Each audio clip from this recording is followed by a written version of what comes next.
Entra na minha casa,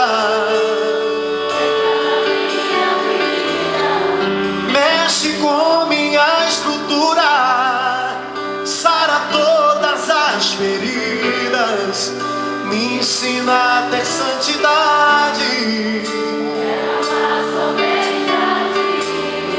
porque o Senhor é o meu bem maior. Faz um milagre. Entra na minha casa,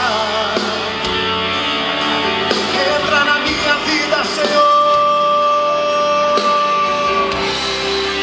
Sara todas as feridas, me ensina a ter santidade, porque o Senhor é o meu bem maior. Faz um milagre em mim.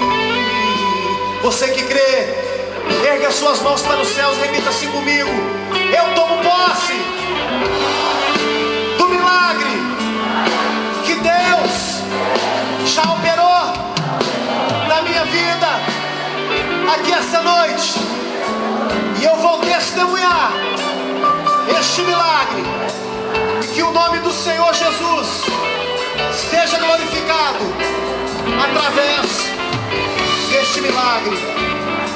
Amém. Aplauda ao Senhor.